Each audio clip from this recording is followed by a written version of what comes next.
നമുക്ക് അലീനയുടെയും മനുഷ്യങ്ങളുടെയും നാളത്തെ നല്ലൊരു കഥ കേട്ടാലോ? അതിനു മുമ്പ് ഒരു കാര്യം പറഞ്ഞിട്ടെ, വീഡിയോ ഇഷ്ടപ്പെടുവാണെങ്കിൽ ഒന്ന് ഹൈപ്പ് ചെയ്യാൻ മറക്കരുതേ. ആദ്യമായി കാണുന്നവരാണെങ്കിൽ സബ്സ്ക്രൈബ് ചെയ്യാനും മറക്കരുത് കേട്ടോ.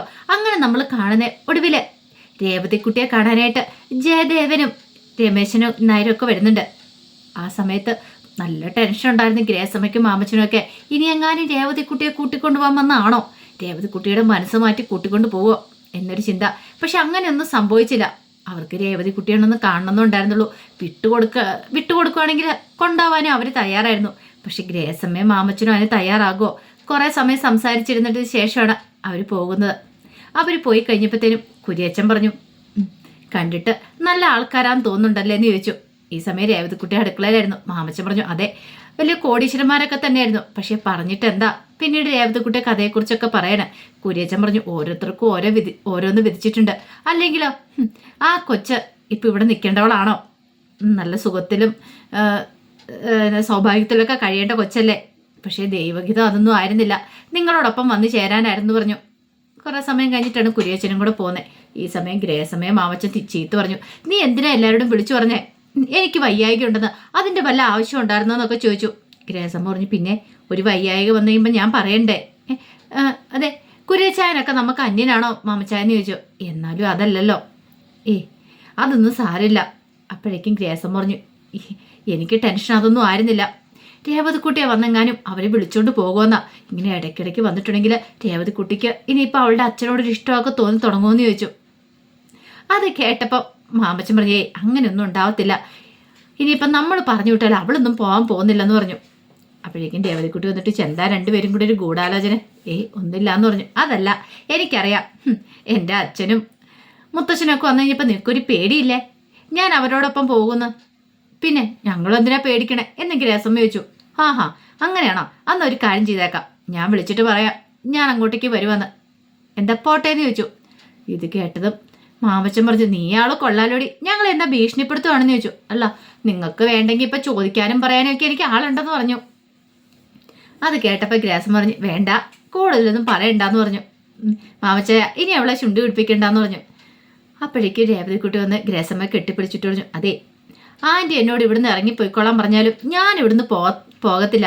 എത്ര വല്ല സുഖമോ സൗഭാഗ്യമോ കിട്ടിയാലും എനിക്കിവിടെ മതി. എനിക്ക് നിങ്ങളുടെയൊക്കെ ഇങ്ങനെ മോളായിട്ട് ഇവിടെ കഴിഞ്ഞാൽ മതി എന്ന് പറഞ്ഞു. നിങ്ങളുടെ രേവതിക്കുട്ടിയായിട്ട് അല്ലാതെ ഞാൻ ഒരിടത്തേക്കും പോകത്തില്ലെന്ന് പറഞ്ഞു.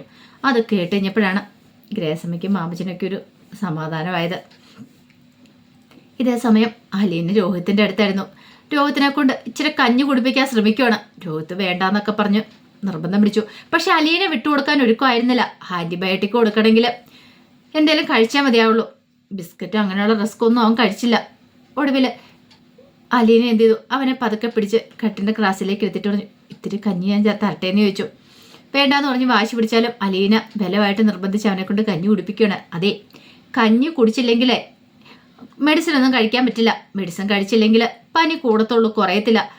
വീണ്ടും ബോഡി വീണ് പോയിട്ടുണ്ടെങ്കിൽ ഹോസ്പിറ്റലിലേക്ക് കൊണ്ടുപോകണം, ഡ്രിപ്പ് ഇടേണ്ടതായിട്ടൊക്കെ വരും. അങ്ങനെ വേണോന്ന് ചോദിച്ചു. രോഹിത്തിന് പിന്നെ അലീനയുടെ നിർബന്ധത്തിന് വഴങ്ങേണ്ടതായിട്ട് വന്നു. അലീന നിർബന്ധിച്ചു കഴിഞ്ഞാൽ പിന്നെ ലോകത്തിന് അനുസരിക്കാതിരിക്കാൻ പറ്റില്ല. അവനെന്തോ ഇപ്പം അലീനയ്ക്ക് അടിമപ്പെട്ട് കഴിഞ്ഞിട്ടുണ്ടായിരുന്നു. കാരണം അലീന പറയുന്ന കാര്യങ്ങളൊക്കെ ശരിയാന്ന് അവന് തോന്നി തുടങ്ങി. അലീനയോട് ദേഷ്യഭാവമൊന്നും കാണിക്കുന്നില്ല. ആദ്യമൊക്കെ കൈയൊക്കെ തട്ടിമാറ്റി ഭയങ്കര ദേഷ്യമായിരുന്നു. പക്ഷെ ഇപ്പോഴങ്ങനെയൊന്നുമില്ല. അനുസരണയുള്ള ഒരു പൂച്ചക്കുട്ടിയെ പോലെ അവനിങ്ങനെ അലീന പറയുന്നതൊക്കെ അനുസരിച്ചു. മെഡിസിനൊക്കെ കഴിച്ചു. അലീനയ്ക്ക് സന്തോഷമുള്ളൊരു കാര്യമായിരുന്നു. കുറച്ച് കഴിഞ്ഞപ്പോൾ ബാലേന്ദ്രൻ വന്ന് നോക്കുമ്പോൾ അലീന രോഹത്തിന് കഞ്ഞിയൊക്കെ വാരി കൊടുക്കുന്നത് കണ്ടേ. അത് കണ്ടപ്പോൾ ഭയങ്കര സന്തോഷമായി ബാലേന്ദ്രനും. കാരണം ബാലേന്ദ്രൻ ഇത്രയ്ക്ക് പ്രതീക്ഷിച്ചിട്ടുണ്ടായിരുന്നില്ല ഇത്ര പെട്ടെന്ന് അവൻ മെരുങ്ങുമെന്നുള്ള കാര്യം. പിന്നീട് അലീനെ പാത്രമൊക്കെ എടുത്തുകൊണ്ട് അടുക്കളയ്ക്ക് പോകുമ്പോഴത്തേനും ബാലേന്ദ്രൻ പറഞ്ഞു, നിന്നെ ഞാൻ സമ്മതിച്ച് തന്നിരിക്കുന്നു പറഞ്ഞു. അതെന്താ അച്ഛാ അങ്ങനെ പറഞ്ഞേ? അല്ല, എന്ത് പെട്ടെന്ന് അവനൊരു മാറ്റം ഉണ്ടായത്? അച്ഛാ, ഞാൻ അപ്പോഴേ പറഞ്ഞില്ലേ അവിടെ നമ്മൾ കുറച്ച് സാവകാശം കൊടുക്കണമെന്ന്, അവനെ ജീവിതത്തിലേക്ക് കൂട്ടിക്കൊണ്ട് വരാനായിട്ട്. പാവമല്ലേ അച്ഛാ, കുറച്ച് പ്രശ്നങ്ങളും കാര്യങ്ങളൊക്കെ അവൻ്റെ ജീവിതത്തിലുണ്ടായി. അതൊക്കെ തരണം ചെയ്ത് വരണമെങ്കിൽ ഇത്തിരി സമയം പിടിക്കും. നമ്മളെ ധൃതി വെച്ചിട്ടൊന്നും കാര്യമില്ല എന്ന് പറഞ്ഞു. പിന്നെ എനിക്ക് അച്ഛനോടൊരു കാര്യം പറയാനുണ്ട്. എന്താ മോളെ? അത് ഇങ്ങോട്ടേക്ക് മാഡം വരുവാണെങ്കിലേ കുഴപ്പമില്ല, അച്ഛൻ മഴക്കൊന്നും പ്രശ്നത്തിനും പോവരുത്. ഇനിയിപ്പം മാഡം ഇങ്ങോട്ടേക്ക് വന്നില്ലെങ്കിൽ ഞാൻ എന്നാണെങ്കിലും ഈ വീട്ടിൽ നിൽക്കില്ല, വീട് വിട്ടു പോകാൻ തീരുമാനിച്ചെന്ന് പറഞ്ഞു. വീട് വിട്ടു പോകാനോ? അതെ, ഞാനുള്ളത് കൊണ്ടല്ലേ മാഡം ഇങ്ങോട്ടേക്ക് വരത്തെ? അപ്പം പിന്നെ ഞാനിവിടെ നിൽക്കുന്നതിൽ എന്താ അർത്ഥം ഇരിക്കണമെന്ന് ചോദിച്ചു. ഓഹോ, അപ്പം അങ്ങനെയാണല്ലേ.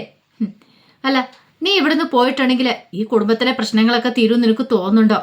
അല്ല, പ്രശ്നങ്ങളൊക്കെ രൂക്ഷമാകത്തുള്ള അലീന, നിനക്കറിയത്തില്ലാത്തോണ്ടാ. ഞാൻ അവളോട് സഹിച്ചു ക്ഷമിച്ചു മുന്നോട്ട് പോകുന്നു നീ കരുതുന്നുണ്ടോ? ഒരിക്കലുമില്ല. എന്നോട് ചെയ്ത ദുഷ്പ്രവൃത്തികൾക്ക് എനിക്ക് അത്ര പെട്ടെന്നൊന്നും അവളോട് പൊറുക്കാനും ക്ഷമിക്കാനും പറ്റില്ല എന്ന് പറഞ്ഞു. അലീന പറഞ്ഞു, അച്ഛാ പ്ലീസ് അച്ഛാ, അച്ഛൻ ഇങ്ങനൊന്നും പറയരുത്. എങ്ങനെ മാഡം ഇങ്ങോട്ടേക്ക് വരുവാണെങ്കിൽ ഭാര്യയായിട്ട് അംഗീകരിച്ചില്ലെങ്കിലും പഴയതുപോലെ ശത്രുതാ മനോഭാവം വെച്ചു പുലർത്തരുത്. സന്തോഷത്തോടെ മുന്നോട്ട് പോകണം. അറിയാലോ രോഹിത്തിൻ്റെ കാര്യങ്ങളൊക്കെ. അവനിപ്പോൾ മനസ്സമാധാനമാണ് വേണ്ടത്. നിങ്ങൾ രണ്ടുപേരും കൂടെ വഴക്കടിച്ചുകൊണ്ടിരുന്നിട്ടുണ്ടെങ്കിൽ അവന് ഒരിക്കലും ഇവിടെ സമാധാനം ഉണ്ടാകത്തില്ല. അവന് ഈ വീട് വിട്ട് പോകണമെന്ന് തോന്നും. അപ്പം അതൊക്കെ അവൻ്റെ ജീവിതത്തിലേക്ക് നമുക്ക് കൈപിടിച്ച് കൊണ്ടുവരണ്ടേ. ബബിതയുടെയും കൃഷ്ണമോളുടെയും കാര്യമൊക്കെ ഒന്ന് ആലോചിച്ച് നോക്കിയേ. അങ്ങനെയൊക്കെ കുറേ ഉപദേശങ്ങളൊക്കെ കൊടുക്കുന്നുണ്ട്. പക്ഷെ എന്തോ ബാലേന്ദ്രനും കൂടെ ഉൾക്കൊള്ളാൻ പറ്റുന്നുണ്ടായിരുന്നില്ല. ബാലേന്ദ്രൻ പറഞ്ഞു, വൈജയുടെ ശരിക്കുള്ള സ്വഭാവം നിനക്കറിയാലോ. എന്നെ വേണ്ട എന്ന് പറഞ്ഞിട്ട് ഡിവോഴ്സിന് കൊടുക്കാനിരിക്കുന്നവളാ. അങ്ങനെയുള്ള അവൾ ഇങ്ങോട്ടേക്ക് വരുമെന്ന് തോന്നുന്നുണ്ടോ? ഒരിക്കലും ഇല്ലയെന്ന് പറഞ്ഞു. നമുക്ക് നോക്കാം അച്ഛാ, എന്താ സംഭവിക്കണേന്ന് പറഞ്ഞു. ആ സമയം ഗംഗാധരനും ശിവശങ്കരനും മനുവൊക്കെ ചേർന്ന് ചില തീരുമാനങ്ങളൊക്കെ എടുത്തിട്ടുണ്ടായിരുന്നു.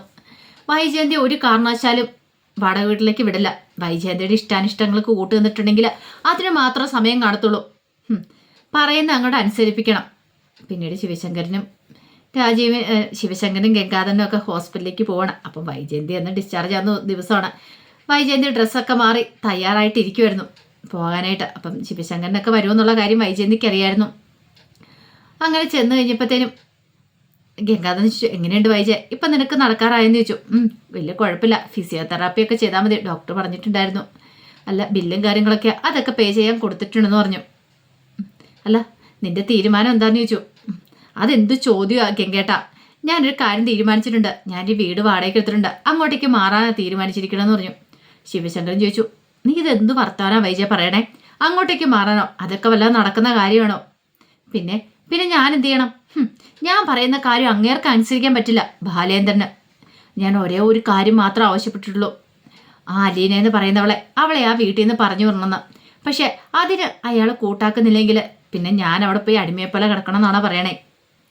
ഗംഗാധരൻ പറഞ്ഞു, വൈജയ, ഇവിടെ ആരും ആരുടെ അടിമയല്ല. അലീന എന്ത് തെറ്റ് ചെയ്തു നിന്നോട് എന്തെങ്കിലും തെറ്റ് ചെയ്തിട്ടുണ്ടോ എന്ന് ചോദിച്ചു. വൈജയുടെ വായിക്കകത്ത് നാക്കില്ലായിരുന്നു.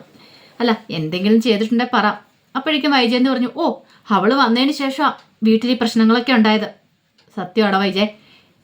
കുടുംബത്തിൽ പ്രശ്നങ്ങളും കാര്യങ്ങളൊന്നും ഉണ്ടായിരുന്നില്ലേന്ന് ചോദിച്ചു. അല്ല. ശിവശങ്കരൻ പറഞ്ഞു, കുറച്ച് താഴ്ന്നൊക്കെ കൊടുക്കണം ബാലേന്ദ്രൻ്റെ മുന്നിൽ. നീ വലിയ ആളാണെന്നും പറഞ്ഞുകൊണ്ട് ഇങ്ങനെ മുന്നോട്ട് പോയിട്ടുണ്ടെങ്കിൽ കാര്യങ്ങളൊന്നും നടക്കില്ല വൈജയ്. തല കുടിച്ചു കൊടുക്കാനിടത്ത് കൊടുത്തേ മതിയാവുള്ളൂ. നീ വിചാരിക്കും നീ വലിയ ശരിയാന്നുള്ള കാര്യം. നീ ചെയ്ത തെറ്റുകളും കാര്യങ്ങളൊക്കെ ഞങ്ങൾക്കും വ്യക്തമായിട്ടറിയാം. അപ്പോൾ ബാലേന്ദ്രൻ്റെ മുന്നിൽ വെച്ച് തല കുടിച്ചു കൊടുത്തെന്നോർത്തുണ്ട് നിനക്കൊന്നും സംഭവിക്കാമല്ലെന്ന് പറഞ്ഞു. ഓ, അല്ലെങ്കിലും എനിക്കറിയാം ഗംഗേണ്ണനും ശിവേണ്ണനും ഒക്കെ ബാലേന്ദ്രൻ്റെ ഭക്ഷത്താന്ന്. ഗംഗാധരൻ പറഞ്ഞു, ബാലേന്ദ്രൻ്റെ ഭക്ഷത്തായതിൻ്റെ അല്ല, ഉള്ള കാര്യമാണ് പറഞ്ഞത്. ഞങ്ങൾ പറയുന്നത് നീ അങ്ങോട്ട് അനുസരിച്ചാൽ മതി, കൂടുതൽ ഇങ്ങോട്ട് ചോദ്യവും പറച്ചിലൊന്നും വേണ്ട എന്ന് പറഞ്ഞു. വൈജയന്തിക്ക് അങ്ങനെ വിട്ടുകൊടുക്കാനും ഭാവം ഉണ്ടായിരുന്നില്ല. പക്ഷേ ശിവശങ്കരനും ഗംഗാധരനും സമ്മതിച്ചില്ല. ഒടുവിൽ വൈജയന്തിയെ കൂട്ടിക്കൊണ്ട് പോകുന്ന സമയത്താണ് ശിവശങ്കരൻ പറയുന്നത്, ഞങ്ങൾ എന്തായാലും നിന്നെ വാടക വീട്ടിലേക്ക് വിടത്തില്ല, നേരെ കടപ്പാട്ടിലേക്ക് വണ്ടി വിടുന്നതെന്ന് പറഞ്ഞു. വൈജയന്തി ചോദിച്ചു, എന്തൊക്കെയാ ശിവേട്ട പറയണമെന്ന് ചോദിച്ചു. അതെ, നീ അങ്ങനെ തനിച്ചവിടെ പോയി താമസിക്കണ്ട. രോഹിത്തും ബബിതയും വരുമെന്ന് ഓർത്താണോ? അതൊക്കെ വെറുതെയാ. രോഹിത്തിനെ കുറിച്ച് നിനക്ക് അറിയത്തില്ലേ? അവൻ്റെ ഇപ്പോഴത്തെ അവസ്ഥ നിനക്ക് അറിയത്തില്ലാത്തതുകൊണ്ടാ. നീ തോന്നിയാസം പോയിട്ടുണ്ടെ അവരുടെ കാര്യം എന്താവും? മക്കളുടെ ഭാവിയെക്കുറിച്ച് എങ്ങനെ നീ കരുതണ്ടേന്നൊക്കെ ചോദിച്ചുകൊണ്ട് കുറേ ഉപദേശങ്ങളൊക്കെ കൊടുക്കുന്നുണ്ട്. വൈജയന്തിക്ക് എന്ത് ചെയ്യണമെന്ന് അറിയില്ല. വൈജയന്തി ആകെപ്പാടെ തോറ്റുപോയ മട്ടിലായിരുന്നു. ഗംഗാധരനും ശിവശങ്കരനും വിട്ടില്ല. നീ തോന്നിയാസം പോയിട്ടുണ്ടെങ്കിൽ ഇനി നിന്റെ കാര്യങ്ങളൊന്നും ഞങ്ങൾ നോക്കത്തില്ല. നീ എന്താന്ന് വെച്ചാൽ ചെയ്തോണം. ഞങ്ങൾ ഒരു കാര്യത്തിനും വിളിച്ചേക്കരുതെന്നൊക്കെ പറഞ്ഞു. ഒടുവിൽ വൈജയന്തിയെ കുട്ടി കടപ്പാട്ട് വീട്ടിലേക്ക് വരുവാണ്. അപ്പോൾ വൈജയന്തിക്ക് രോഹിത്തിനെ ഒന്ന് കാണണമെന്നും ആഗ്രഹം ഉണ്ടായിരുന്നു. ഈ സമയത്ത് അലീനയാണ് ഇന്ന് കഥ തുറക്കണേ. ശിവശങ്കരനെയും ഗംഗാധരനെയും കണ്ടു കഴിഞ്ഞപ്പോൾ അലീന പറഞ്ഞു, ബാ കയറി അങ്കിളേന്നൊക്കെ പറഞ്ഞു. എൻ്റെ ബാലേന്ദ്രനില്ലേ മുറിയിലുണ്ടെന്ന് പറഞ്ഞു. രോഹിത്തിന് പനിയാ, മുറിയിലുണ്ട്. ആ ശരിയെന്ന് പറഞ്ഞു. അപ്പോഴേക്കും ഗംഗാധരൻ പറഞ്ഞു, ഒരാളും കൂടെ ഉണ്ടെന്ന് പറഞ്ഞു. അതാരാ? ആ സമയത്താണ് വൈജയന്തി പതുക്കെ അങ്ങോട്ട് നടന്നു വരുന്നത്. അങ്ങനെ വൈജയന്തി വന്നിട്ട് അലീനെ അങ്ങനെ നോക്കുവാണ്. അലീനയ്ക്ക് എന്ത് ചെയ്യണമെന്ന് അറിയില്ല. പെട്ടെന്ന് അലീന വൈജയന്തിയെ നോക്കി. ഈ സമയത്ത് വൈജയന്തി അവളെ കടന്ന് അപ്പുറത്തേക്ക് മുറിയിലേക്ക് അങ്ങോട്ട് പോവുകയാണ്. അലീനയ്ക്ക് ഭയങ്കര വിഷമമായി. ഒരു വാക്കുപോലും മിണ്ടിയില്ല.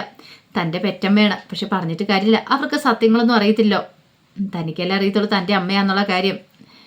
തന്നോട് പട വെട്ടാനാ, ഇവിടെ നിൽക്കുവാണെങ്കിൽ പട വെട്ടു എന്നുള്ള കാര്യം ഉറപ്പാണ്. പക്ഷെ എന്ത് പറഞ്ഞാലും പട വെട്ടിയാലും കുഴപ്പമില്ല, അവരിവിടെ നിന്നാൽ മതിയായിരുന്നു. ഇവിടുന്ന് പോയിട്ടുണ്ടെങ്കിൽ ശരിയാകത്തില്ല, എങ്ങനെയെങ്കിലും ഇവിടെ നിന്നാൽ മതിയായിരുന്നു എന്നൊരു ചിന്തയായിരുന്നു അലീനയുടെ മനസ്സിൽ. അപ്പം അതിൻ്റെ വിശേഷങ്ങളൊക്കെയാണ് നമ്മൾ കാണാനായിട്ട് പോകുന്നത്. എന്താണെങ്കിലും വൈജയന്തിക്കിന് ഒരാളുടെ സഹായം കൂടിയേ തീരത്തുള്ളൂ. അതിന് അലീനയുടെ സഹായം വേണ്ടി വരും. ഒടുവിൽ അലീനയുടെ കാലിച്ചോട്ടിലേക്ക് തന്നെ എത്തുവാണ്. അപ്പോൾ അതിൻ്റെ വിശേഷങ്ങളൊക്കെ നമുക്ക് എല്ലാവർക്കും കാത്തിരിക്കാം കേട്ടോ. ഒരിക്കൽ കൂടി എല്ലാവർക്കും ശുഭരാത്രി നേർന്നുകൊണ്ട് നിർത്തുന്നു. നന്ദി.